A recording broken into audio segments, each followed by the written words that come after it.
Dit que tu es digne, tu es digne. Le se disent que tu es digne, tu es digne.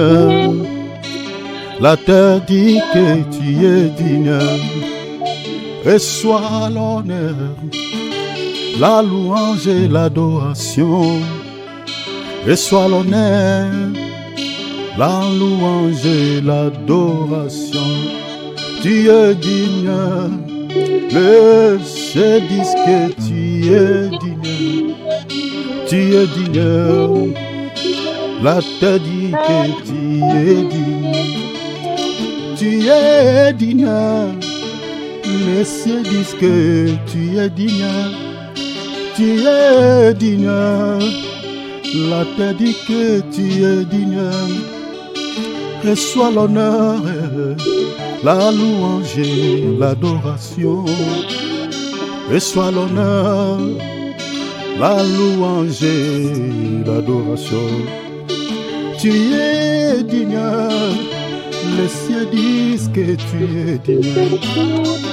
Tu es digne, la terre dit que tu es digne. Tu es digne. Les cieux disent que tu es digne, tu es digne, la terre dit que tu es digne.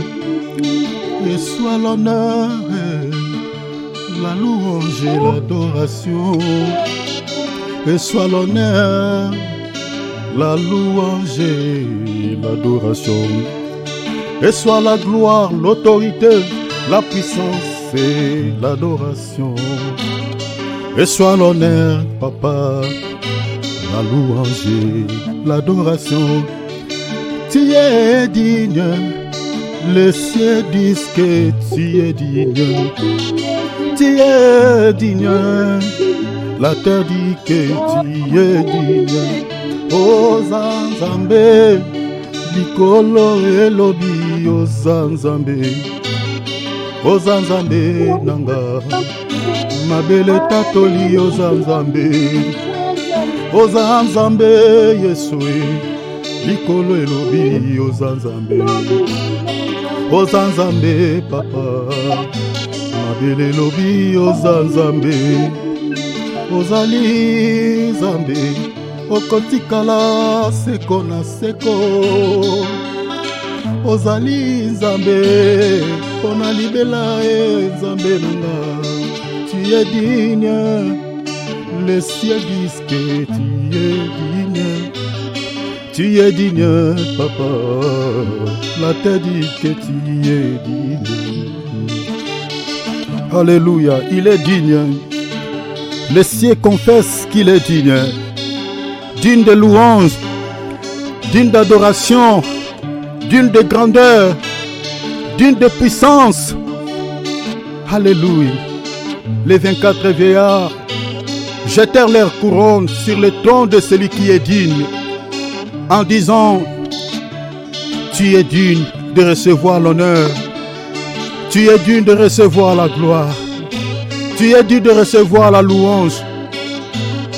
On ne mérite pas de porter ces couronnes. C'est toi qui es digne de porter la couronne. Les 24 vieillards célèbre sa grandeur, exalte sa sainteté. Tu es digne, Seigneur, tu es digne, Papa, tu es digne de recevoir l'honneur et la gloire. Tu es digne, Seigneur, de recevoir la louange. Tu es digne, Seigneur, de recevoir la grandeur. Il est digne. Les cieux disent que tu es digne. Tu es digne, Seigneur. On t'a dit que tu es digne. Oh, oh.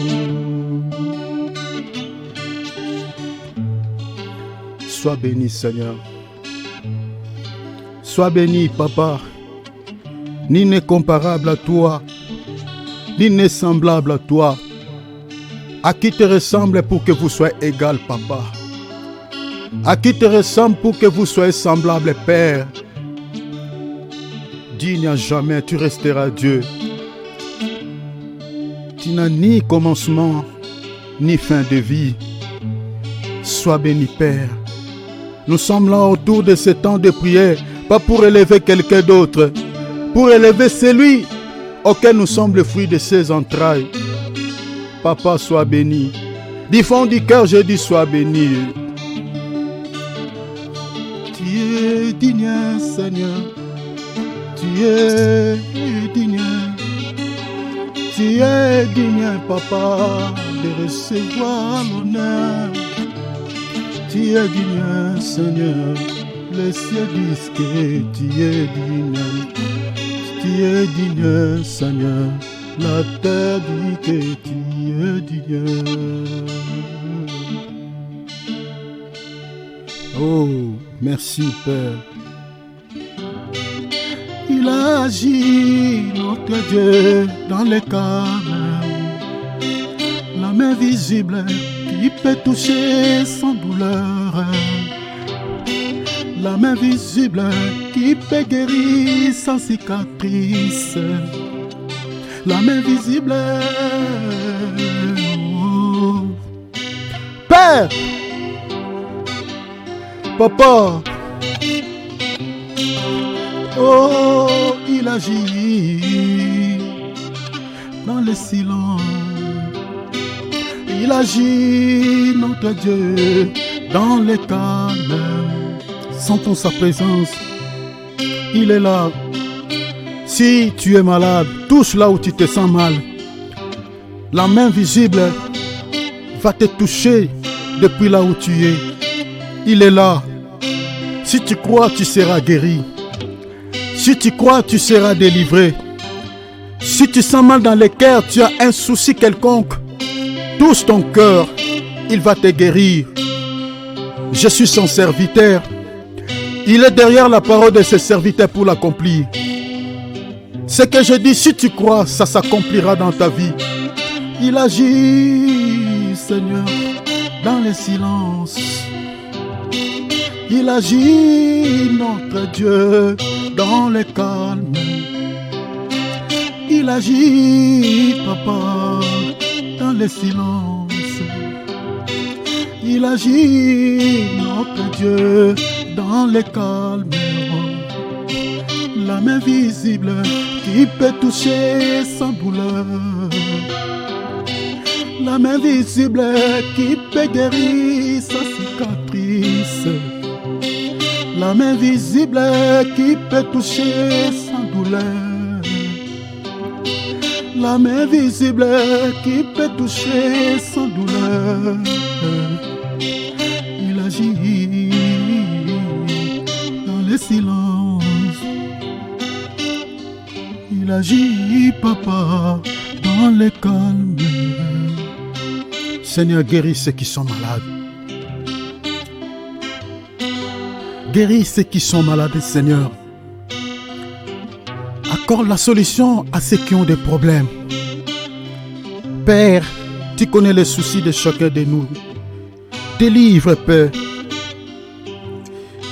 Je déclare étant que ton serviteur, que tous ceux qui sont malades soient guéris maintenant. Le Seigneur. Alléluia. Acclamons-le. Alléluia. Il mérite la gloire. Il mérite l'honneur. Il mérite la louange.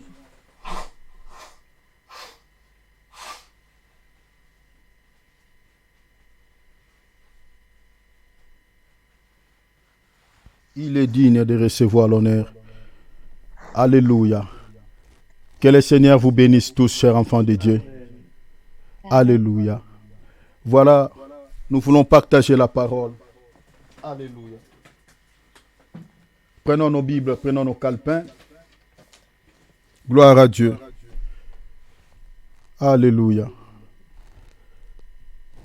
Nous sommes en train de continuer toujours sur les mêmes thèmes que nous avons commencé il y a déjà quelques mois.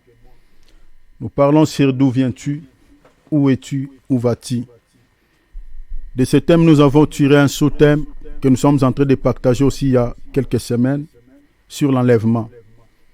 Nous avons énuméré quelques grandes lignes que nous sommes en train de déchiffrer, chaque ligne par la grâce de Dieu, pour comprendre, mes bien-aimés, plus en profondeur au sujet de cette thématique, l'enlèvement. La première grande ligne que nous avions partagée déjà ici était celle de savoir qu'est-ce qu'est l'enlèvement de l'Église selon les Écritures. Nous avions déjà partagé sur cette grande ligne.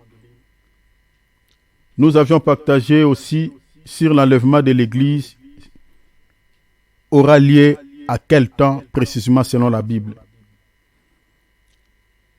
La troisième grande ligne, c'était comment peut-on comprendre que l'enlèvement de l'Église est tout proche. Nous avions aussi partagé sur cette grande ligne. La quatrième grande ligne était celle de savoir pourquoi doit-on être enlevé. Il y avait 3 tueries sur cette quatrième grande ligne. Les premières tueries, c'était nous épargner des tourments de la terre. Selon Genèse 6, 1 à 8. Vous avez déjà les passages. Genèse 19, 1 à 29 et puis Luc 17, 26 à 39. Pour ceux qui n'étaient pas là, vous pouvez noter. Deuxième tuerie était l'enlèvement sera aussi un moyen pour Dieu de nous récompenser pour tous les travaux que nous abattons pour lui. Selon quelle écriture? Selon Apocalypse 11, 18, 1 Timothée 1er 18, 1 Timothée 6, 12, 2 Timothée 2, 5, et puis Hébreux chapitre 6, 10, 1 Corinthiens 3, 9 à 15, et puis 2 Timothée 4, 6 à 8. Je parle un peu rapide, mais je vous enverrai les liens de la vidéo. Vous pouvez écrire calmement, mais bien aimé quand vous allez écouter la vidéo. Jusque-là, nous sommes attelés sur le troisième tiré. L'enlèvement, c'est aussi pour que nous soyons consolés et trouver le repos. Nous avions déjà partagé sur ce troisième tiré, mais comme on avait commencé tard, il y a certains détails que j'avais laissés et le Seigneur m'a mis à cœur de pouvoir revenir un peu en arrière, parler encore de ce troisième tiré et donner ces détails que je n'avais pas parlé. Et à la fin, on parlera sur la cinquième grande ligne, sur la célébration des nonces. Ça, c'est notre dernière grande ligne qui va au fait clore ce sujet. Donc nous allons mettre un point virgule sur cette thématique, mais bien aimé sur cette grande ligne, ces dernières grandes lignes.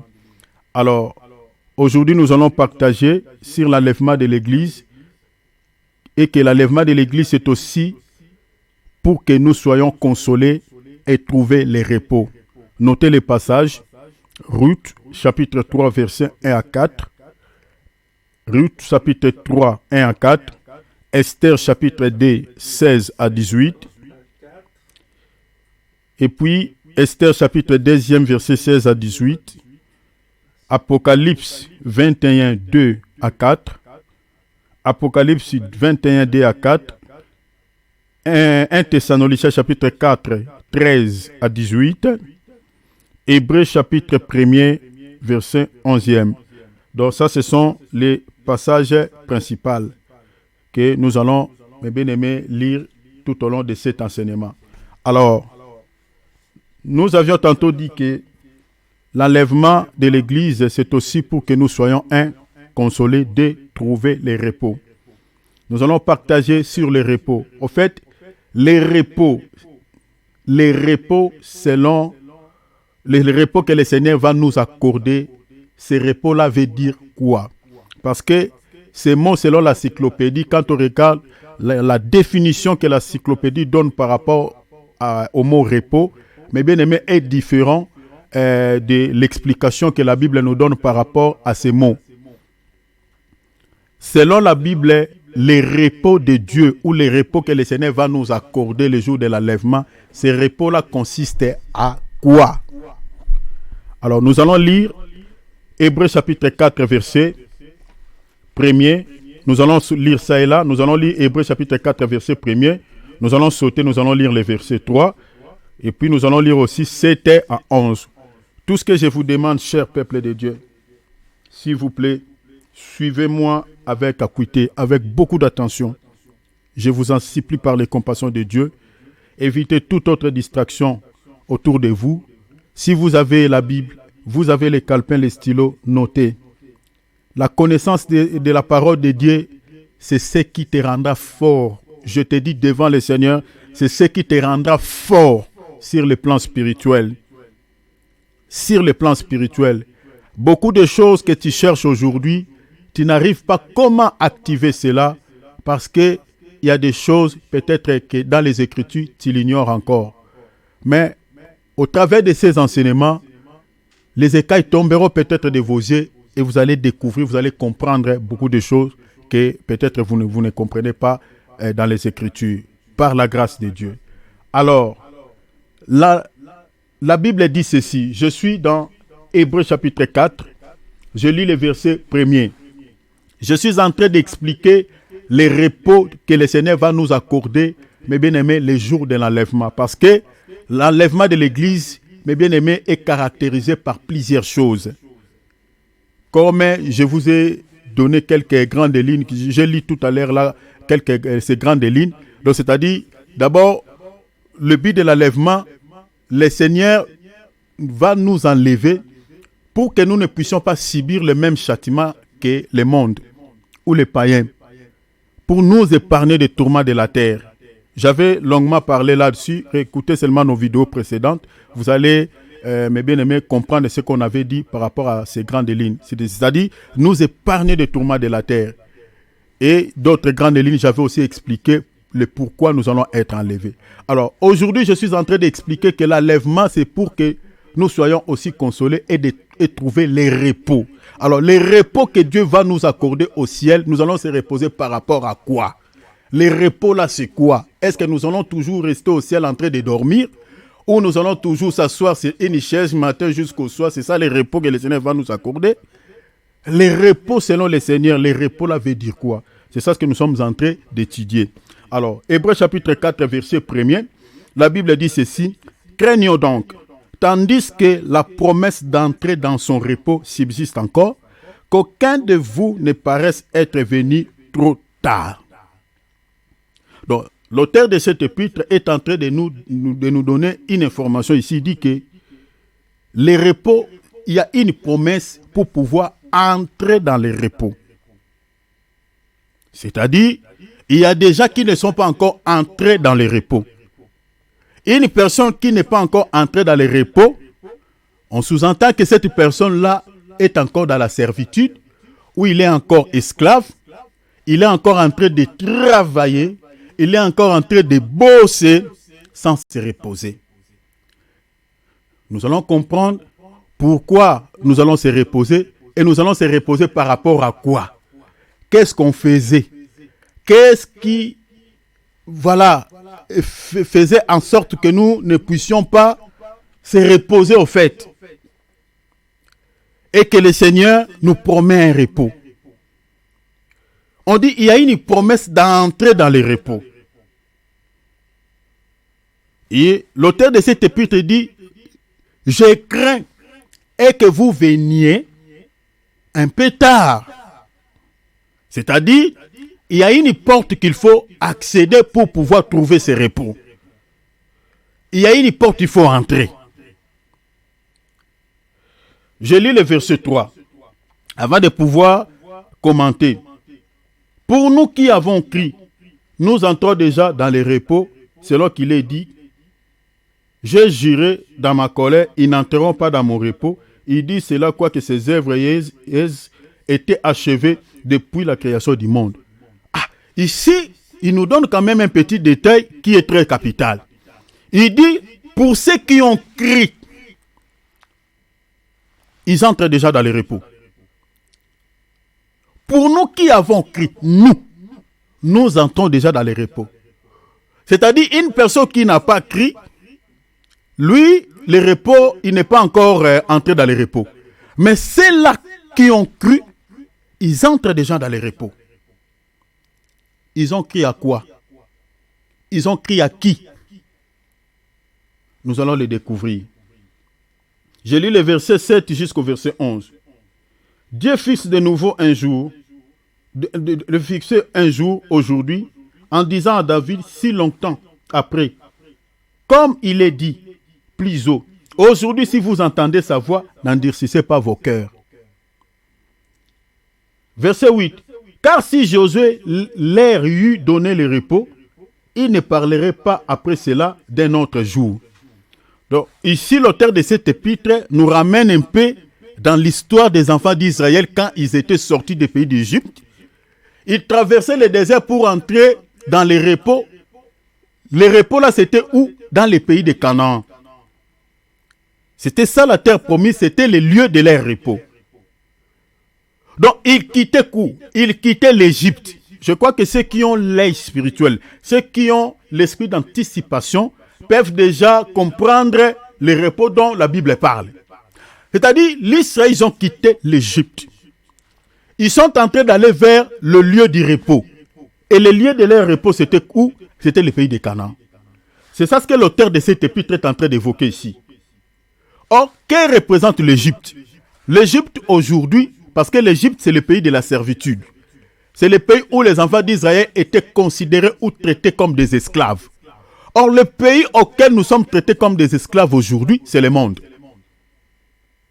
Nous sommes traités comme des esclaves par rapport à quoi? Et qui est en train de nous traiter comme des esclaves, comme des gens qui n'ont pas d'importance? En Égypte, c'était Pharaon. Vous connaissez bien qui était Pharaon. Pharaon était quelqu'un qui élevait le poing contre Dieu. C'était quelqu'un qui n'obéissait pas à Dieu. C'était quelqu'un qui était un opposant des dieux d'Israël, qui résistait à Dieu. Aujourd'hui, dans ce monde, celui qui s'oppose à Dieu, celui qui est opposant des dieux, c'est Satan. Parce que le mot Satan veut dire opposant des dieux. C'est lui qui est en train de rendre les gens dans ce monde esclaves. Esclaves de quoi? Esclaves du péché. Esclaves de quoi? Esclaves de tout ce que vous connaissez comme un mal. Si les gens aujourd'hui dans ce monde font le mal, ce n'est pas parce que ces gens-là, ils en ont envie. Mais c'est parce qu'il y a une force qui agisse derrière leur corps, qu'eux-mêmes ne voient pas, et ils sont poussés par un désir de faire que le mal. Parce que le péché naît par quoi? Le péché naît lorsque quelqu'un est tenté et qu'il est amorcé par un mauvais désir ou par la convoitise. Or, derrière la convoitise ou derrière un mauvais désir, il y a toujours un esprit mauvais qui agisse. Alors, ici, la Bible dit, dans le verset 9, il y a donc un repos de sabbat réservé au peuple de Dieu. Verset 10, car celui qui entre dans le repos de Dieu se repose de tous ses œuvres. Les œuvres là, celui qui entre dans le repos de Dieu se repose de tous ses œuvres. Cela veut dire quoi? Les œuvres là, que celui qui entre dans le repos de Dieu, que le Seigneur va lui accorder le repos par rapport à ses œuvres. Ces œuvres là expliquent quoi? Nous allons les déchiffrer. Déjà, c'est les péchés, mais il y en a tant d'autres aussi. Et la Bible dit, efforçons-nous donc d'entrer dans ces repos, afin que personne ne tombe en donnant le même exemple de désobéissance. Pour pouvoir entrer dans les repos, la Bible dit, il faut fournir les efforts. Ceux qui pensent que la vie chrétienne, c'est une vie facile, mais bien aimé, laisse-moi nous dire aujourd'hui que la vie chrétienne, ce n'est pas une vie facile. Parce que nous, les chrétiens, nous avons pas mal de restrictions. Pas mal de restrictions. Les païens sont libres, vivent dans le libertinage. Ils font tout ce qui leur semble bon. Mais nous, les chrétiens, le Seigneur nous a interdit beaucoup de choses.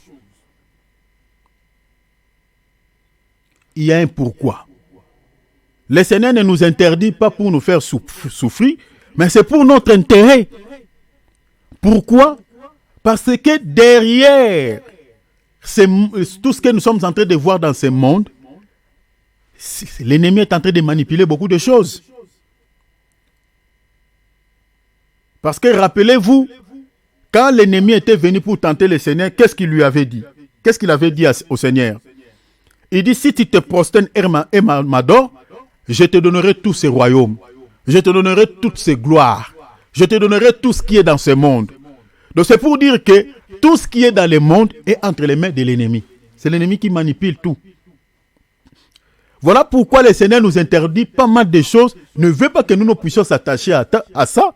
Sinon, nous allons tomber par les pièges de l'ennemi. Il y a des chrétiens qui sont tombés par les pièges de l'ennemi tout simplement parce qu'ils suivaient quelque chose dans le monde. Ils voulaient se comporter comme ceux du monde et il est pris au piège de l'ennemi. Alors, pour pouvoir entrer dans le repos de Dieu, mes bien-aimés, il y a des disciplines. Il y a quelques principes. Il y a quelques règles à respecter. Très important. Le repos là, c'est le ciel d'abord. Le ciel, quand nous allons être enlevés. Le ciel, déjà, c'est un lieu du repos. Ça, notez sur vos calepins. Le ciel, c'est le lieu du repos. Le repos par rapport à quoi? Nous allons les déchiffrer. L'essence de ce repos veut dire quoi?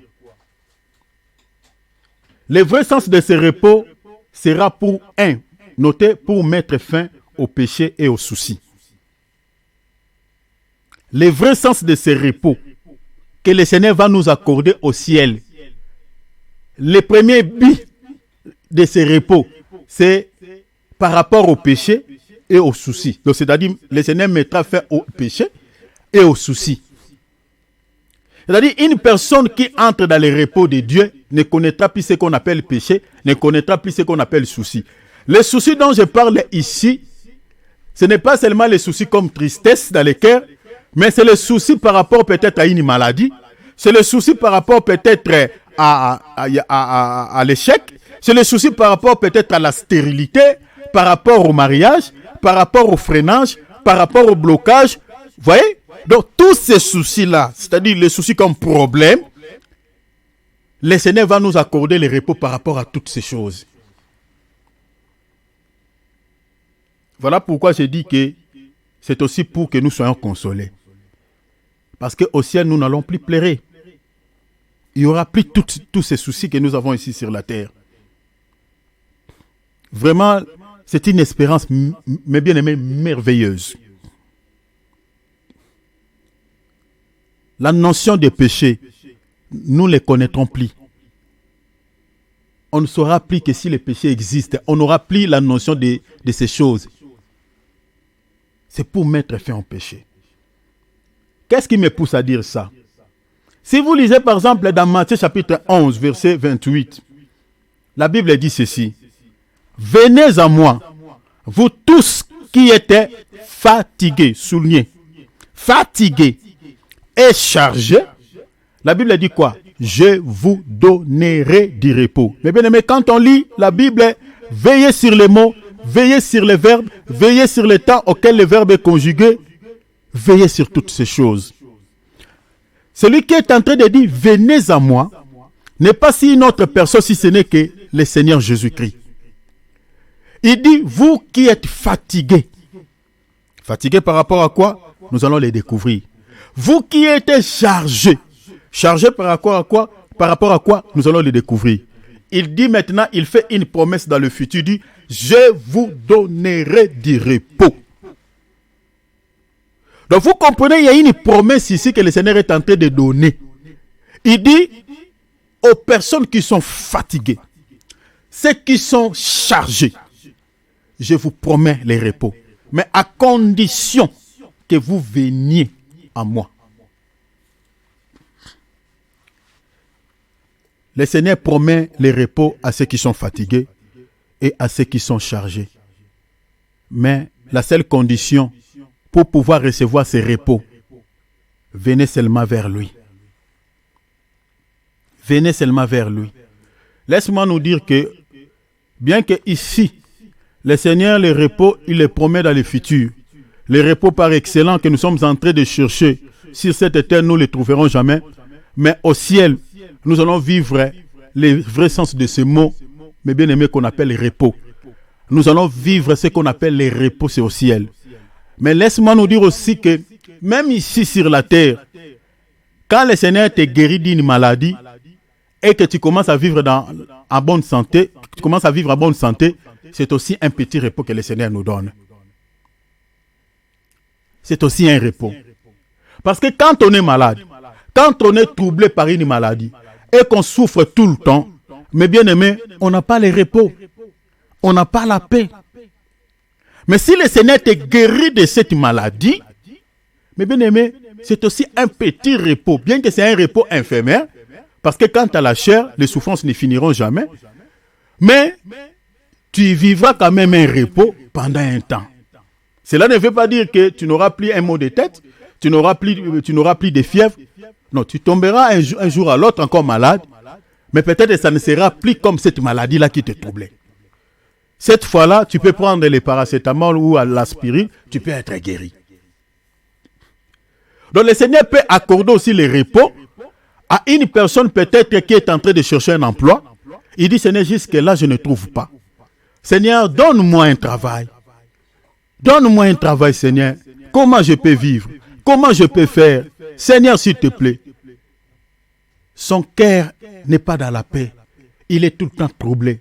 Et quand le Seigneur donne à celui-ci le travail, cette personne-là trouve aussi les repos. Les repos peut être aussi le mariage. Les repos peut être aussi une femme qui ne met pas au monde, qui vit dans des tristesses. Quand le Seigneur lui donne l'enfant, cette femme-là aussi trouve les repos. Ça, ce sont des repos éphémères. Mais c'est aussi des repos. Mais ces repos-là, le Seigneur les donne à ceux qui viennent vers lui. Ici, je suis en train de faire l'appel. Peut-être toi qui me suis au travers de nos différentes plateformes, YouTube, Facebook, peu importe. Tu nous suis. Tu ne connais pas le Seigneur. Tu as une situation compliquée. Tu as une situation difficile. Tu vis dans une situation qui te casse la tête. Le Seigneur t'appelle parce qu'il veut te donner le repos. Peut-être c'est cette maladie qui t'enlève la paix. Tu ne te reposes plus. Tu ne fais que hurler. Tu ne fais que pleurer. Nuit et jour. Parce que tu n'as pas la solution. Cette situation-là qui te fait pleurer tout le temps. Le Seigneur t'appelle. Il dit, viens, ma fille. Il dit, viens, mon fils. Je vais t'accorder le repos. Cette maladie-là te quittera. Viens seulement vers Jésus. Accepte-le comme ton Seigneur et Sauveur. Et tu auras le repos. Et je crois, si tu l'acceptes sincèrement dans ton cœur et que tu abandonnes tout ce que le Seigneur déteste, je crois au nom de Jésus. Le Seigneur t'accordera le repos. Mais fais juste un pas vers lui. Les repos. Les véritables repos, c'est ça ce que nous allons vivre au ciel. Le Seigneur dit, j'accorde le repos à ceux qui sont fatigués, à ceux qui sont chargés. Le repos est accordé à ces gens. Mais la question est celle-ci. Fatigué de quoi? Chargé de quoi? Mes bien-aimés, montez avec moi ici un tout petit peu. J'ai épinglé quelque chose. C'est un tout petit peu dans la révélation. Le repos est accordé à ceux qui sont fatigués et chargés. Et c'est lui à ceux qui effectuent le voyage. Suivez-moi ici très bien. Je dis à ceux qui sont fatigués et chargés, mais ceux qui sont fatigués et chargés, ce sont ceux qui sont en train d'effectuer le voyage. Parce qu'une personne qui effectue le voyage, suivez-moi ici très bien, je vais vous expliquer quelque chose. Celui qui effectue le voyage, celui qui fait un voyage, c'est une personne qui éprouve souvent des fatigues. des fatigues. Je vais vous donner par exemple une écriture. Si vous lisez par exemple, je prends une écriture, il y en a plusieurs. Si vous lisez par exemple dans Jean chapitre 4, verset 6, vous allez voir que la Bible dit, le Seigneur lui-même, après avoir fait un voyage, il a senti des fatigues. J'aimerais lire cette écriture rapidement. La Bible dit, là se trouvait le puits de Jacob. Jésus, fatigué du voyage, était assis au bord du puits. Le puits d'eau, parce qu'une personne qui est fatiguée, c'est qui peut peut-être les ravitailler ou les ressourcer. Dans un premier temps, ça ne peut être que de l'eau, parce que l'eau donne aussi la force. Et le Seigneur est assis au bord d'un puits pour pouvoir quoi? Pour pouvoir boire de l'eau, parce que il était fatigué du voyage. La Bible dit que c'était environ à la 6e heure. Il y a un pourquoi à la 6e heure. Donc vous comprenez qu'une personne qui effectue le voyage, cette personne-là aura des fatigues. Une personne qui effectue le voyage, cette personne-là, il y a toujours, parce que je n'ai jamais vu une personne qui est en train de faire un voyage sans charge. Il doit toujours avoir des bagages, des charges auxquelles il est en train de transporter dans son voyage. Et tout ça, ça va lui rendre ça va lui donner des fatigues. Mais qui sont les voyageurs selon les Écritures? Selon les Écritures, si nous lisons dans les livres de 1 Pierre chapitre 2 verset 11, l'apôtre Pierre est en train de nous expliquer que les habitants de ce monde, c'est-à-dire tous ceux qui habitent dans ce monde, qui habitent à la terre, ce sont des voyageurs. Les habitants de la terre sont des voyageurs, sont des pèlerins. Donc, tel que nous sommes là, nous tous dans ce monde, nous ne sommes que des voyageurs. Personne ne peut ignorer cette réalité. Nous sommes des voyageurs, pourquoi? Parce que nous ne sommes pas des éternels. Avant nous, il y a eu des gens qui étaient avant nous et sont passés. Nous aussi, nous allons passer. Il y aura d'autres qui viendront après nous. Donc, nous ne sommes que des pèlerins. Nous ne sommes que des voyageurs. Mais nous ne voyageons pas sans bagage. Le voyage que nous sommes en train d'effectuer dans ce monde, avec des charges. Quelles sont ces charges? Ce sont tous les problèmes qui nous entourent. Ce sont tous ces soucis qui nous environnent. Et ce sont ces soucis-là, ce sont ces problèmes-là, ces fardeaux-là qui nous épuisent, qui nous fatiguent tout au long de notre voyage. Des fois, on cherche la personne qui peut me décharger. Qui peut me décharger de cette maladie? Qui peut me décharger de cet échec? Qui peut me décharger de cette déception? Qui peut me décharger de cette stérilité? Qui peut? Nous avons des charges qui nous accompagnent dans ces voyages. Voilà pourquoi nous éprouvons beaucoup de fatigue. Mais le Seigneur dit, c'est à vous que je suis en train de m'adresser. Venez à moi, vous tous qui êtes fatigués. Venez à moi, vous tous qui êtes chargés. Je vous donnerai du repos. Il y a un repos que le Seigneur, mes bien-aimés, nous prépare, nous promet. Les repos que le Seigneur va nous accorder. Il nous accorde un repos, bien que c'est éphémère sur la terre, mais il nous promet encore le vrai repos au ciel. Le véritable repos au paradis. Le véritable repos au paradis. Dans le livre de 1 Pierre chapitre 5 verset 7, il dit: déchargez-vous sur lui, lui c'est Jésus, de tous vos soucis. Vos soucis. Parmi ces soucis, la maladie est un souci. Comme je viens de dire, la stérilité est un souci. L'instabilité est un souci. L'échec est un souci. Le chômage est un souci.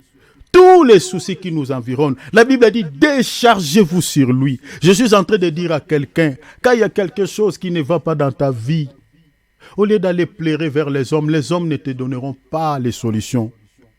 Mais cherchez à faire allégeance auprès du Seigneur. Allez vers lui, décharge vers lui tes problèmes. Décharge vers lui ta maladie. Décharge vers lui ta stérilité. Décharge vers lui ton échec. Présente-lui. Dis Seigneur, par la prière, une prière, mes bien-aimés, faites avec la concentration. Une prière, mes bien-aimés, forte. Dis-lui Seigneur, c'est toi qui nous as dit. C'est vers lui que nous devons nous décharger. C'est vers lui, Seigneur, que je dois décharger ma maladie. C'est vers toi, Seigneur, que je dois décharger mon souci. Seigneur, je viens, au travers de cette prière, décharger mes fardeaux, décharger mon échec, décharger, Seigneur, ma maladie, décharger tous mes problèmes. Présente-lui. Si tu fais une prière sincère, une bonne prière, je crois que cette prière-là sera exaucée, si tu le fais bien. Déchargez-vous sur lui de tous vos soucis. La Bible dit, car lui-même prend soin de vous. Ça sur la terre, mais au ciel, nous allons bien vraiment se décharger vers lui. Le Seigneur va nous accorder les repos. Ces repos, ça sera un repos, mes bien-aimés, un repos éternel. Je viens de dire tout à l'heure que le Seigneur va nous accorder les repos par rapport au péché. Au ciel, mes bien-aimés, comme je viens de dire, nous n'allons plus connaître la notion de péché. Nous n'allons plus connaître tout ce qui est problème, tout ce qui est maladie, tout ce qui est souci, tout ce que vous connaissez comme problème. Nous n'allons plus connaître cela quand nous y serons au ciel. Mais j'aimerais creuser un tout petit peu par rapport à ces mots, repos. Et je vais les creuser par rapport au péché et puis par rapport aux soucis. Je vais entrer un tout petit peu en détail. Si nous lisons par exemple dans Matthieu chapitre 18, versets 21 à 22. Regardez ici ce qui dit ce texte. Vous allez comprendre les mots repos par rapport au péché. Parce que nous allons se reposer par rapport au péché. Alors Pierre s'approcha de lui et dit, Seigneur, combien de fois pardonnerai-je à mon frère lorsqu'il péchera contre moi? Lui-même Pierre dit, sera-ce que jusqu'à 7 fois? Si vous regardez bien, mes bien-aimés, le chiffre que l'apôtre Pierre évoque ici, il a récupéré ça quelque part. C'est dans les Tanakh. Pour ne pas aller trop loin, il a pris ça dans l'Ancien Testament. Les chiffres ici. Il dit, sera-ce que jusqu'à 7 fois je dois pardonner à mon frère qui a péché contre moi? Or, les chiffres 7 nous parlent quoi? Nous parlent du repos. Genèse chapitre 2, verset 1 à 2. La Bible dit, Dieu se reposa de toutes ses œuvres le 7e jour. Donc, les chiffres 7 égale le repos. Maintenant, l'apôtre Pierre est en train d'évoquer ces chiffres par rapport au péché. Mais regardez la réponse que le Seigneur lui donne. Dans le verset 22, le Seigneur lui dit, je ne te dis pas jusqu'à 7 fois, mais jusqu'à 70, jusqu'à 70 fois, 70 fois 7 fois. Donc, comme dit les Belges, jusqu'à 70 fois 7 fois. Le Seigneur ajoute le nombre 70. Que représente ce nombre 70 selon la Bible? Si vous lisez dans le livre de Daniel chapitre 9 verset 24, le nombre 70 ou le chiffre 70 intervient pour mettre fin au péché. Vous voyez cela? Donc que ce soit ce que Pierre a évoqué, que ce soit ce que le Seigneur dit, c'est toujours lié au péché. Donc le repos est accordé au péché. Maintenant faisons les calculs. La Pierre dit 70, le Seigneur dit 70 fois 7 fois. Quand on multiplie 70 fois 7, ça donne combien? 490. Que représente ce chiffre 490, mes bien-aimés, selon dans ces passages? Ça nous ramène toujours dans les repos, les jubilés, les repos. Si vous lisez Lévitique chapitre 25, verset 8 à 10, vous allez voir que, mes bien-aimés, là-bas, on nous parle de ce chiffre 490, selon cette écriture que je vous ai donnée. Donc, le chiffre 490 parle du jubilé, parle du repos. Donc, cela veut dire quoi? C'est lui qui vit le jubilé, c'est lui qui entre dans le repos, mais bien aimé, ne pêche point. Voilà pourquoi je dis que quand nous allons entrer, mes bien-aimés, au ciel, nous n'allons plus, mes bien-aimés, connaître encore la notion du péché. C'est-à-dire, nous allons oublier que le péché existe. Nous n'allons plus connaître le péché, nous allons vivre comme les anges. C'est-à-dire, le repos que le Seigneur va nous accorder, c'est par rapport au péché. Nous allons porter des corps incorruptibles qui n'auront plus le désir de faire le mal, de faire le péché. Donc, l'enlèvement de l'Église, c'est pour que nous puissions, mes bien-aimés, trouver aussi le repos. Par rapport à quoi? Par rapport au péché. Et par rapport aussi, comme je viens de dire, à la maladie, à tous les soucis. Deuxième élément, le repos sera aussi par rapport au service de Dieu, par rapport au service aussi des hommes. C'est-à-dire, le Seigneur va nous accorder le repos par rapport à tout le travail que nous sommes en train de faire aussi. Nous sommes en train c'est-à-dire d'exercer aujourd'hui sur la terre pour lui. Par rapport au service des hommes aussi. C'est-à-dire, au ciel, nous n'allons plus prier. Nous n'allons plus intercéder, nous n'allons plus servir le Seigneur, nous n'allons plus chercher à aller gagner des âmes, nous n'allons plus faire tout ce que nous sommes en train de faire. On ne va plus faire ça. Nous allons trouver le repos aussi par rapport à ça. Parce que prier aussi, c'est tout un travail. C'est aussi pénible. Si c'était facile, mes bien-aimés, il y a d'autres personnes, mes bien-aimés, qui n'allont pas, mes bien-aimés, se fatiguer pendant la prière. La prière aussi, c'est fatigant. Mais le Seigneur va nous accorder le repos par rapport à ça. Nous n'allons plus prier. Nous n'allons plus chasser les démons. Nous n'allons plus chercher, hey, aujourd'hui c'est dimanche, je vais partir à l'église. Il n'y aura plus tout ça. Nous allons se reposer. On restera à côté du Seigneur, nous n'allons vivre que la joie. Parce qu'il y aura pas mal de surprises au ciel. Des bonnes surprises, des belles surprises. Donc, une vie de joie, mais bien, de réjouissance, dit jamais vie. Dit jamais vie au ciel. Les repos par rapport au service de Dieu. Par rapport au service des hommes. Si vous lisez Exode chapitre 20, versets 8 à 10. Le Seigneur dit ceci. Souviens-toi du jour du repos pour les sanctifier. Verset 9. Tu travailleras 6 jours. Vous voyez aujourd'hui, il faut travailler. 6 jours de travail. 6 jours, il faut travailler. Tu travailleras 6 jours. Et tu feras tout ton ouvrage. Il faut toujours travailler. Verset 10. Mais le 7e jour est le jour du repos de l'Éternel, ton Dieu. Tu ne feras aucun ouvrage. Vous voyez cela?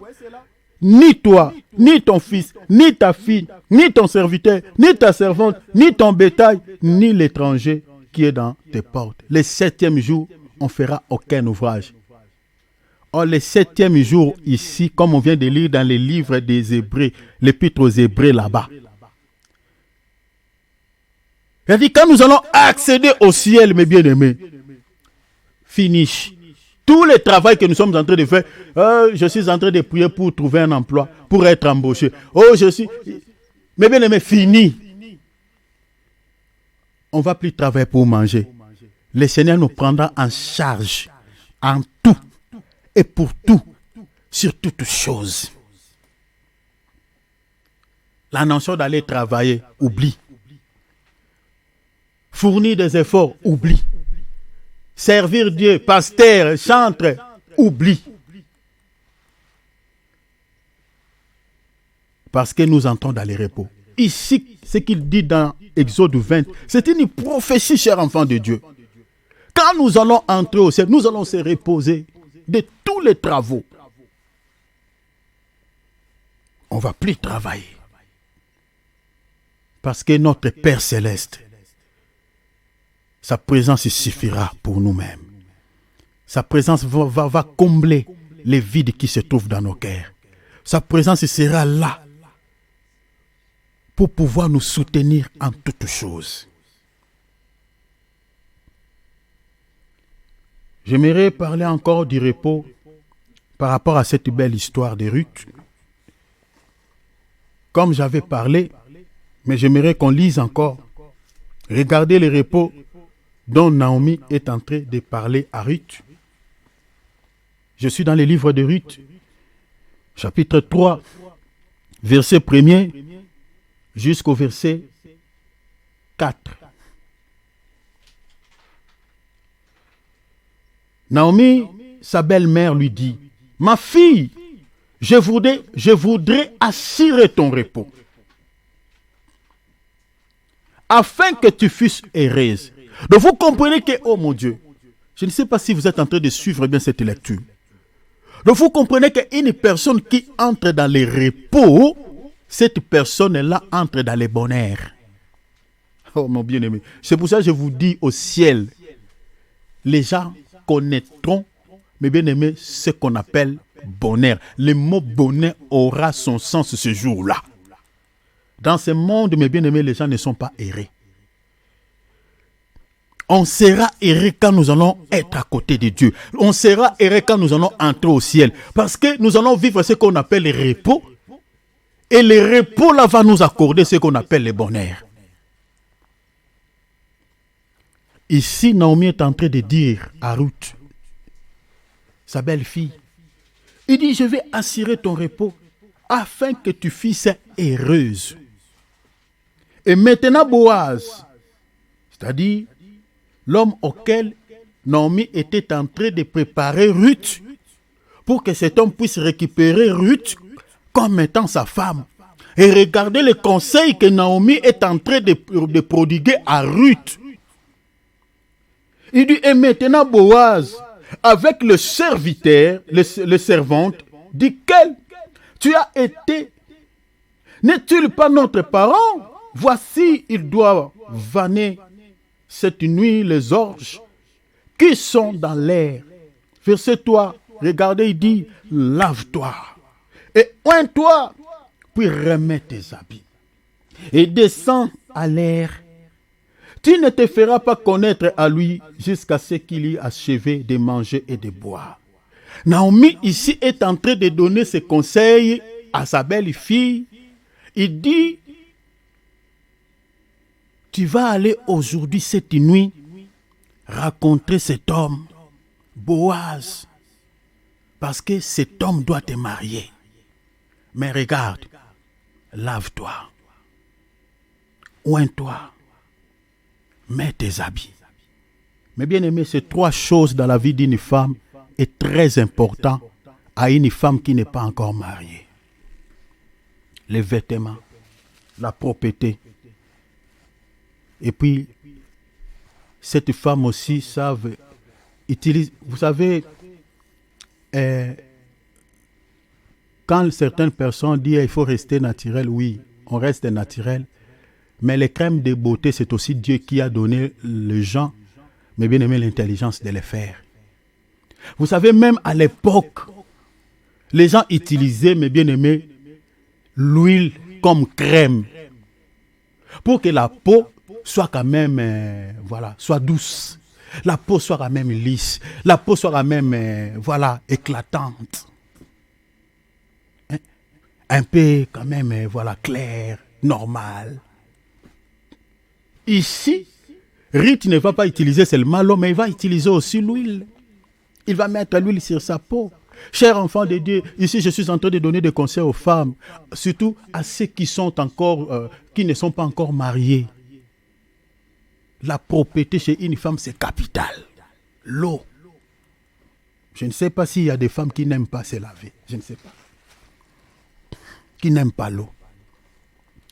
C'est important à une femme d'être propre. L'eau. Ça, c'est le conseil que Naomi. C'est pour ça que nous avons besoin de sages femmes. Encadrer des jeunes filles. Donner-leur des conseils comme Naomi.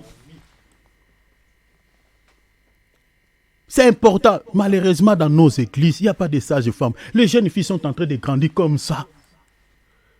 Comme ça. Ils ne savent rien. Ils sont en train de prier matin, midi, soir, chercher les mariages, déranger Dieu. Le mariage ne viendra pas comme ça. Il y a des critères, il y a quelques principes. Même la Bible nous donne quand même des petits détails, quelques principes. Comment est-ce que la femme doit se comporter? Tu cherches un mariage, mais ici, Naomi dit, tu dois aller raconter Boaz. Il faut se laver, n'allez pas comme ça. Dis que non, l'Éternel Dieu d'Abraham, Dieu d'Isaac sera venu. Naomi ne dit pas comme ça, il dit lave, propreté. La propreté chez une femme peut attirer aussi les regards de l'homme vers elle. Très important. Il dit, oins-toi. Ne sois pas une femme seulement naturelle. Tu dis, moi je suis naturelle comme ça. Non, cherchez quand même les crèmes de beauté. Utilisez quand même les crèmes de beauté. Pas pour, je ne sais pas, rendre ta peau, je ne sais pas comment, mais que ta peau soit quand même normale, un peu claire. Parce que c'est Dieu qui a donné l'intelligence aux gens de créer quand même ces crèmes de beauté. Qui peut rendre un peu ta peau lisse, un peu douce, un peu présentable. Pourquoi ici Ruth est en train d'utiliser l'huile? C'est très important. Les habits aussi comptent. Une femme doit savoir s'habiller. C'est très important. Ne t'habille pas comme nos sœurs là qui traînent ici dans les rues de Berne. Hein. Voilà, qui cherchent un peu des hommes. Non, tout ça comme une prostituée. Non. De manière décente, propre, élégante. C'est très important. Vous voyez? C'est très capital. Ici, aux jeunes sœurs qui cherchent à être mariées. Les habits, tout ça compte. T'habilles normal. Même le peu que tu as, tu paies. Les conseils que Naomi donne à Ruth. On n'invente rien, c'est la Bible qui le dit. Et les sages femmes dans nos églises doivent aussi faire comme Naomi à nos jeunes sœurs qui ne sont pas encore mariées. C'est très important. Ça, c'était dans la doctrine.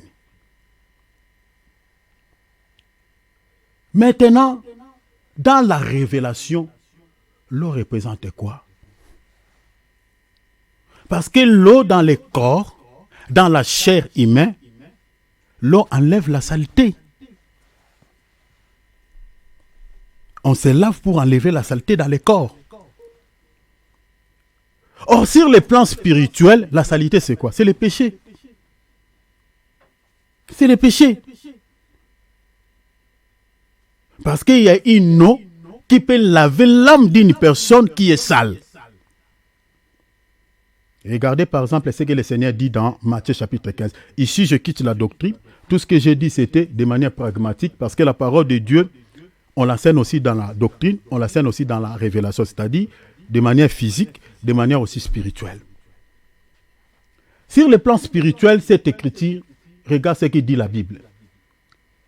Mais ce qui sort de la bouche vient du cœur. Et c'est ce qui suit l'homme.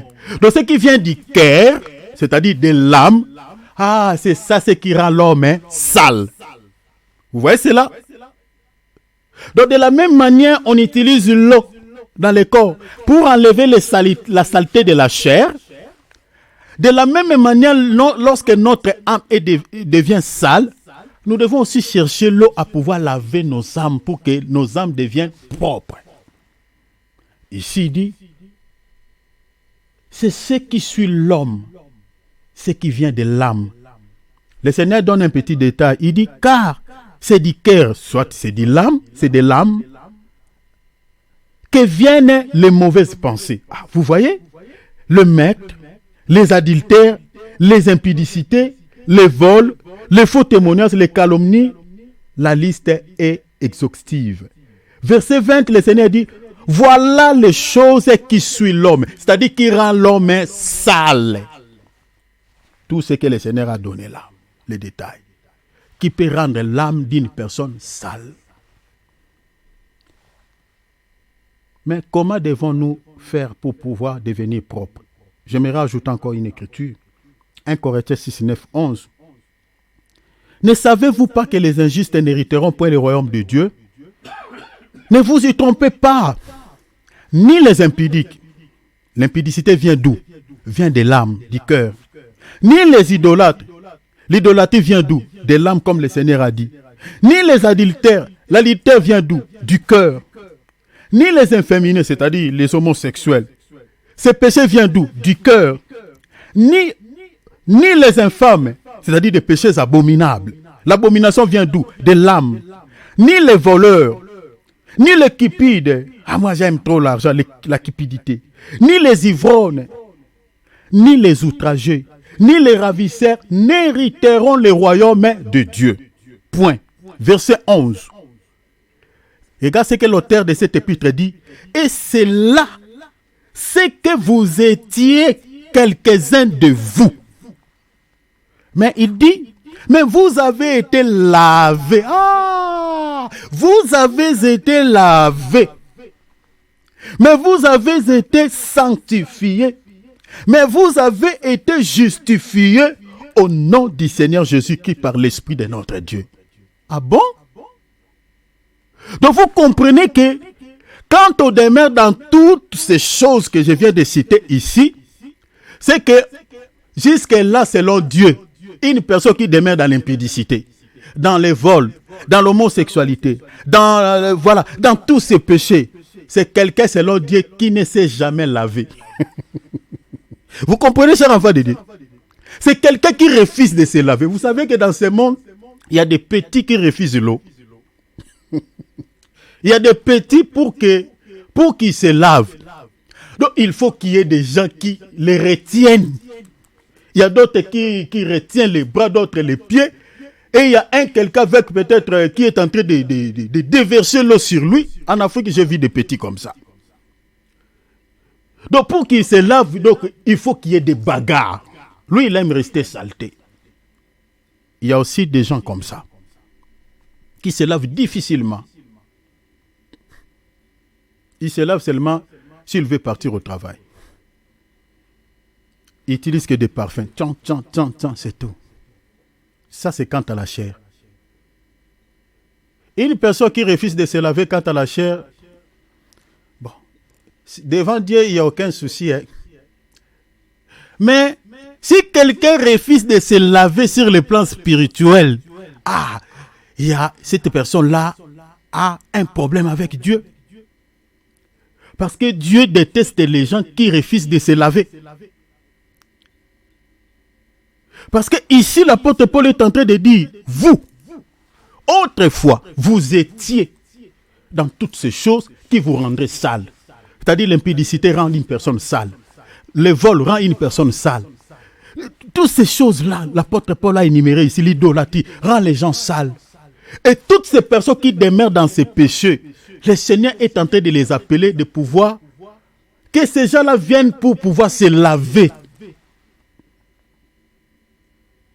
Que Dieu bénisse ceux qui sont passés déjà par l'eau, qui sont passés déjà à la douche, qui sont lavés.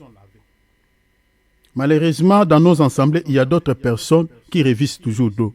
L'eau est là, mais ils ne veulent pas se laver. On dit, va à la douche, va te laver. Ils refusent. L'apôtre Paul dit, quelques-uns parmi vous demeurez dans la saleté. Refusez l'eau, ne voulez pas se laver. Il y a certains chrétiens, si tu l'obliges de pouvoir se laver, tu peux créer beaucoup de problèmes avec lui. Hein. Tu dis, frère, jusque-là, toi, tu demeures encore dans cette saleté. Tu vois, par exemple, un frère qui est en train de fumer la cigarette. Un frère qui est en train de demeurer dans l'alcool. Tu dis, frère, jusqu'à présent, toi, tu demeures encore dans ces choses.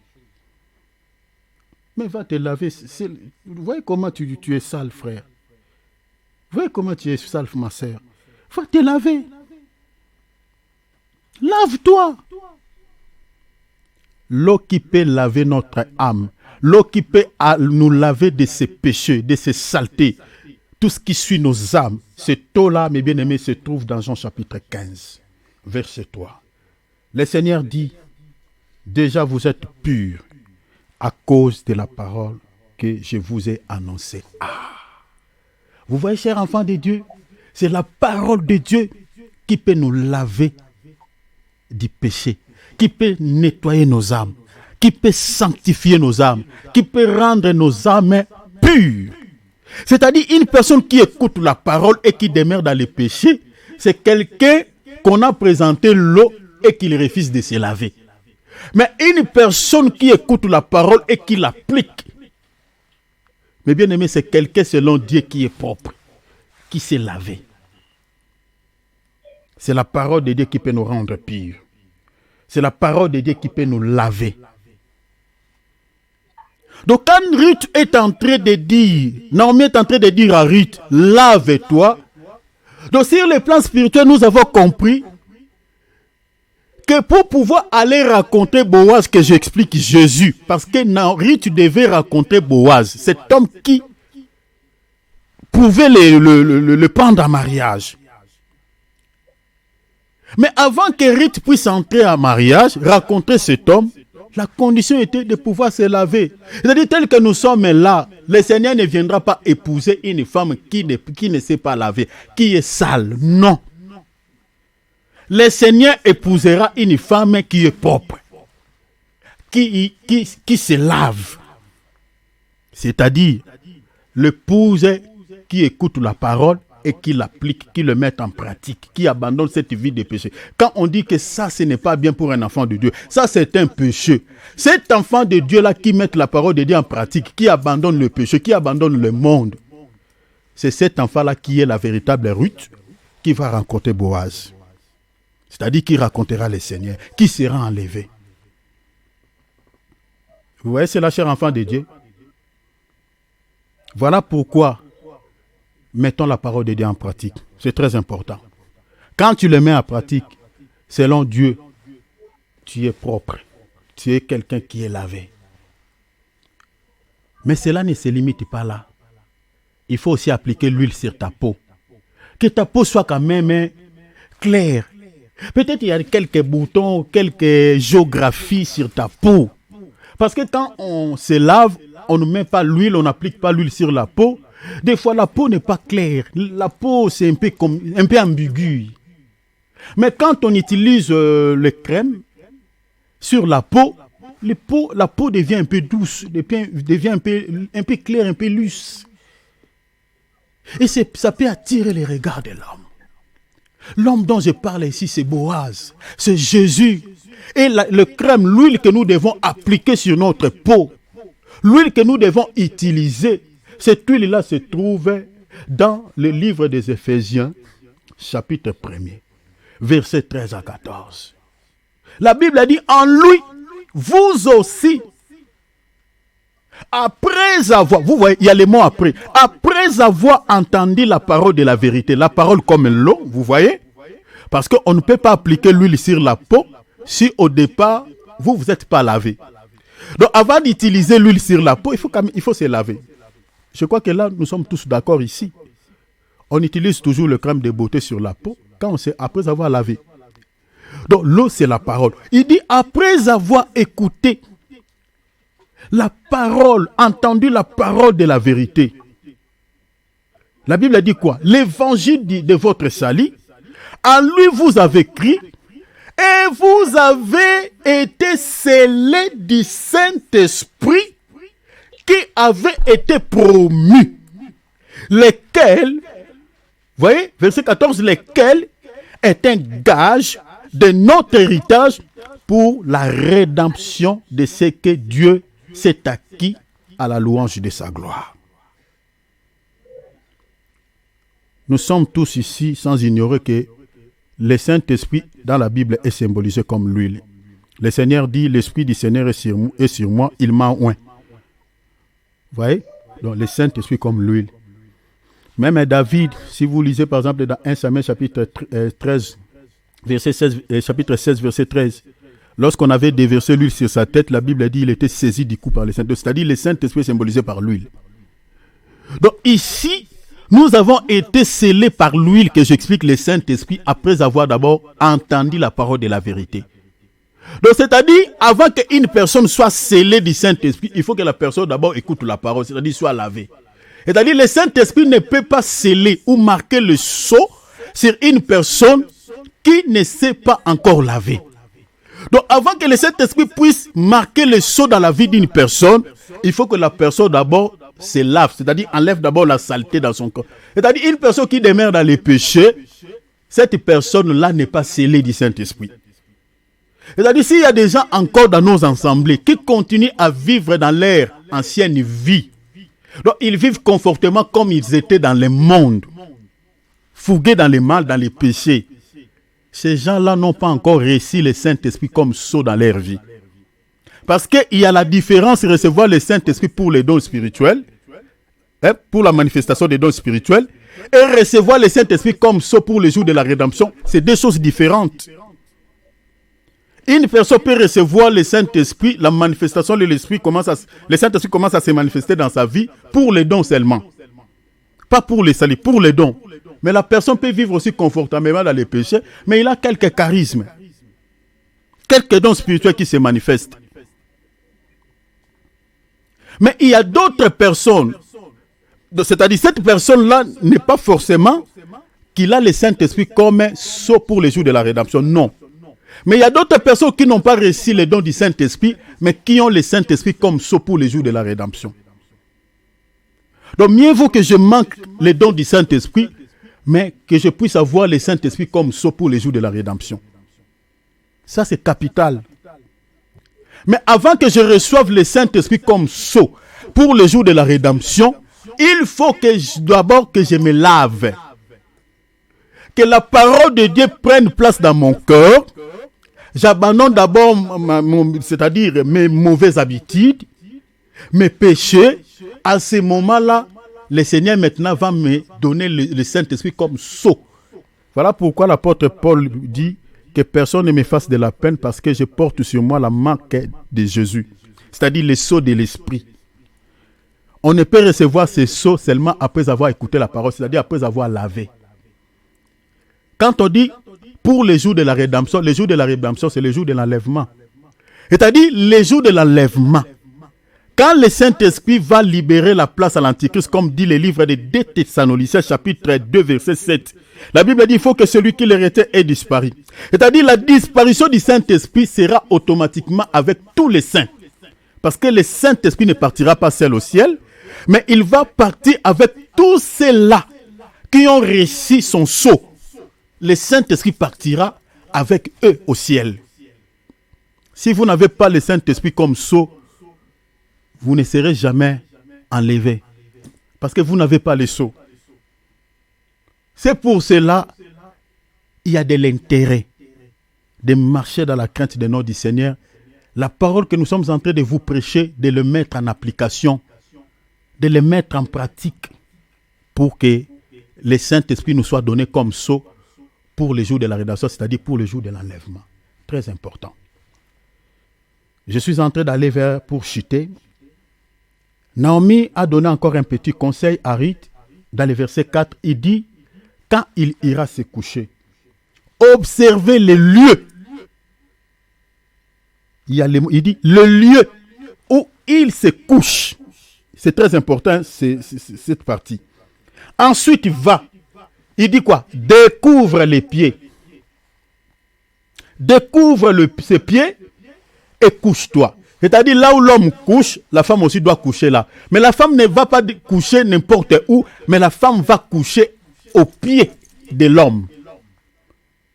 Et Naomi dit, il te dira lui-même ce que tu as à faire. Sur le plan spirituel, ce verset 4 veut dire quoi? Pourquoi Ruth ne va pas aller vers l'homme quand l'homme il est en train de regarder pendant le jour? Mais Ruth dit, tu iras la nuit. Quand il va se coucher, il dit la nuit. Pendant qu'il est en train de dormir, toi aussi tu iras. Mais ne dors pas sur sa tête, ne dors pas sur son ventre, mais au pied. Pourquoi au pied? Pourquoi pendant la nuit? Sur le plan spirituel, quelles leçons spirituelles tirer là-dessus? Parce qu'il dit, il faut que tu découvres le lieu là où l'homme dort. Vous comprenez, l'homme ne dort pas n'importe quel lieu. Il y a un endroit précieux que l'homme se couche. Mais bien aimé, laissez-moi nous dire, le véritable l'homme que nous sommes en train de parler selon ce texte, c'est Jésus. Aujourd'hui, Jésus ne dort pas n'importe où. Il y a un endroit précieux, que le Seigneur Jésus-Christ comme l'homme dort. Il faut que la femme, Ruth, que j'explique nous, l'église, cherche là où l'homme dort. Parce qu'il y a pas mal de tromperies dans ce monde. On nous dit, il est ici. Il dort ici. Il dort là-bas. Non. Peut-être là où vous êtes en train d'aller, vous pensez que l'homme dort là-bas. L'homme, il est là-bas. Il n'est pas là. Naomi dit, cherchez les lieux. Aujourd'hui, il y a un lieu où l'homme dort. Jésus dort. Jésus couche. Et il faut chercher, trouver ces lieux. Et ces lieux-là, c'est l'église véritable de Jésus-Christ. Là où la doctrine des apôtres est respectée. Là où l'évangile est christocentrique. Là où on prêche les gens, pas les choses de ce monde, pas les choses de la terre, mais on présente les gens l'homme. L'homme de Galilée, la personne du Seigneur Jésus-Christ. C'est là où l'homme couche. Regardez dans Psaume chapitre 19, verset 6 à 7. La Bible dit, le soleil est semblable à un époux. On compare le soleil à un homme, un époux. On dit qu'il sort de sa chambre. Il sort où de sa chambre? On dit, s'élance dans la carrière avec la joie. Mais regardez ce que le texte dit. Dans la carrière, on dit avec la joie d'un héros. Verset 7, la Bible dit, il s'élève à une extrémité de cieux et achève sa course à l'autre extrémité. Rien ne se dérobe à sa chaleur. Ce verset veut dire quoi? Je récupère seulement la partie 7 pour ne pas expliquer tous les versets. Il s'élève à une extrémité. Tel que nous sommes là tous à l'école, nous avons appris que le soleil s'élève où? S'élève à l'est, à l'orient, et se couche à l'occident. Il s'élève à l'orient, il se couche à l'occident. Or, l'orient et l'occident, selon la Bible, expliquent quoi? Le ciel et la terre. Vous comprenez? Donc, il s'élève à l'orient et il se couche à l'occident. Si je change le langage, l'orient dans un autre langage, parce que ce que je dis, il y a des versets si vous voulez, mais bien aimé, plus en détail, je peux vous expliquer ça même en dehors de cet enseignement. L'Orient et l'Occident, selon la Bible, expliquent aussi l'Israël et l'Église. Parce que quand le soleil se lève, c'est le matin. Or, le temps du matin, selon la Bible, c'est le temps d'Israël. Vous voyez cela? C'est le temps d'Israël. Or, quand le soleil se couche quoi? Le soir. Or, le temps du soir, c'est le temps de l'Église. Or, le véritable soleil, selon la Bible, c'est l'homme de Galilée, c'est Jésus. La Bible dit, il est le soleil levant. Je suis dans Luc chapitre 4, Luc chapitre 1, verset 78. Il est le soleil levant. C'est lui l'époux. C'est lui le véritable soleil. Il s'est levé en Israël le matin, mais il n'est pas resté là-bas. Aujourd'hui, l'homme se trouve où? Il se couche vers sa femme que j'explique l'église. Voilà pourquoi il faut trouver la véritable église là où l'homme se couche. C'est vers cette église-là. Ce n'est pas n'importe quelle église. Mais l'église où il est au centre, c'est lui qui est élevé. Et Rite doit chercher, la véritable Rite qui est moi et toi, cherchons là où l'homme se couche.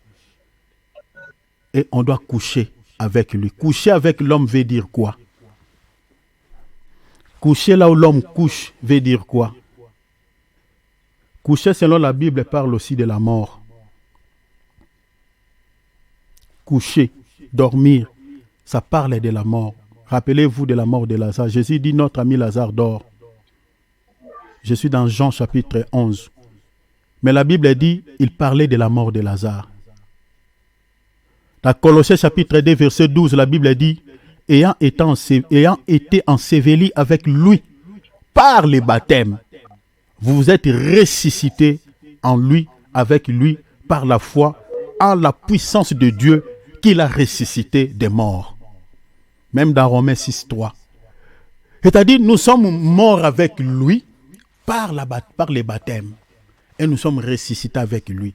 Vous allez remarquer selon ce texte, l'homme qui dort, c'est-à-dire, Boaz ici, il était en train c'est-à-dire, il était mort en réalité.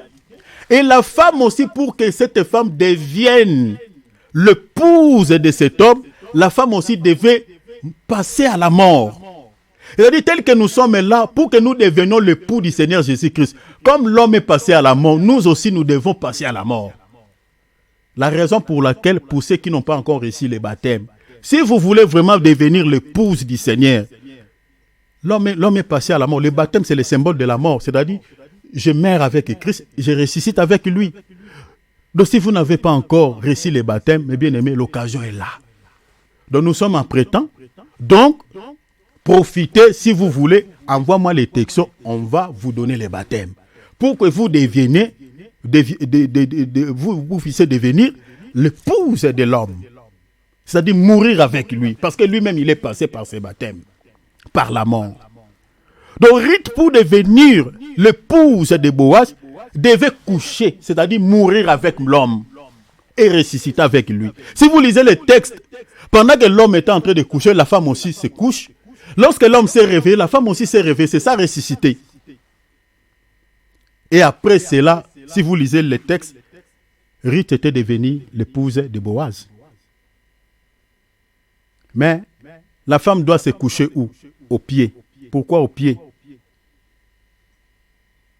Ceux qui sont au pied, ce sont ceux qui écoutent la parole. Rappelez-vous de l'histoire de notre sœur Marie. La Bible dit, elle était assise au pied du Seigneur pour faire quoi? Pour écouter la parole. Si vous lisez même dans Deutéronome 33, 3, la Bible dit, oui, il aime les peuples, tous ces saints sont dans ta main. Ils se sont tenus à tes pieds. Ils ont reçu quoi? Tes paroles. C'est-à-dire, ceux qui sont aux pieds, c'est ceux qui écoutent la parole. Même si vous lisez l'histoire de Paul, dans Actes 22, 3, la Bible dit, juif né de Tarse en Cilicie, mais j'ai été élevé dans cette ville, instruit au pied de Gamaliel dans la connaissance exacte de la loi de nos pères, étant plein de zèle par Dieu, comme vous l'êtes tous aujourd'hui. C'est-à-dire, pour pouvoir être enseigné de la parole, il faut rester au pied. Au pied, ça veut dire quoi? C'est-à-dire, le pied, ce sont des ministres de Dieu. Romains chapitre 10, verset 5. Si vous voulez écouter la parole, restez au pied. Les pieds de Jésus représentent les ministres de Dieu. L'apôtre Paul dit dans Romains chapitre 10, verset 15. Et comment y aura-t-il de prédicateurs s'ils ne sont pas envoyés? Selon qu'il est écrit qu'ils sont beaux, les pieds de ceux qui annoncent la paix, de ceux qui annoncent des bonnes nouvelles. Donc les pieds de ceux qui annoncent, l'apôtre Paul dit au début du verset, il dit ce sont des prédicateurs. Donc les pieds aujourd'hui pour pouvoir écouter la parole, c'est nous les prédicateurs auxquels nous sommes en train de vous présenter cet évangile. Donc si tu veux être retenu comme épouse du Seigneur, restez au pied de Boaz. Les pieds de Boaz aujourd'hui, Boaz, le véritable Boaz, c'est le Seigneur Jésus.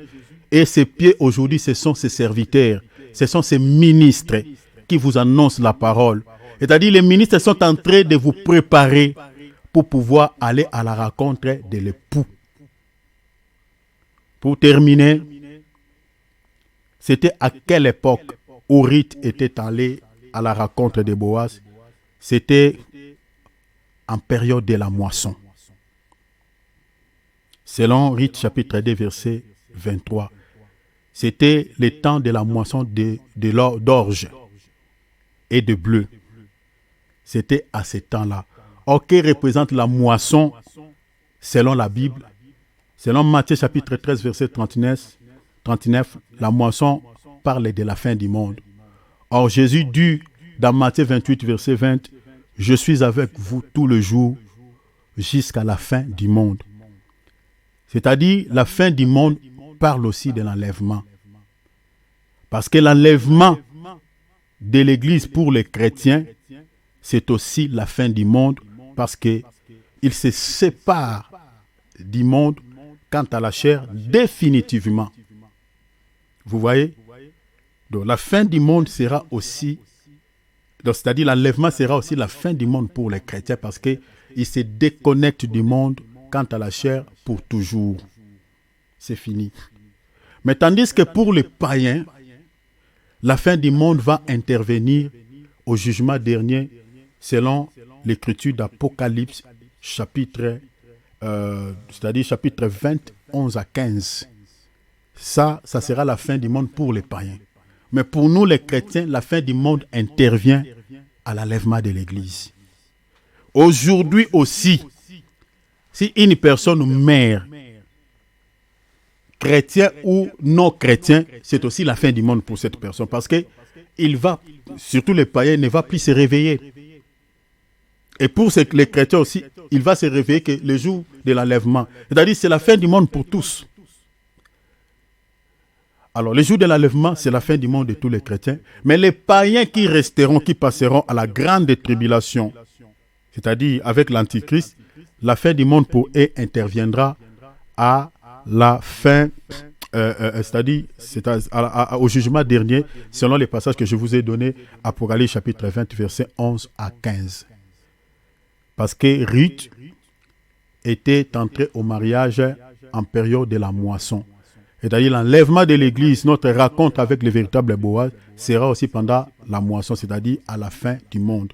C'est-à-dire quand l'enlèvement de l'Église interviendra. Alors l'enlèvement, comme je viens de dire, sera aussi la consolation, selon Apocalypse 21, 4.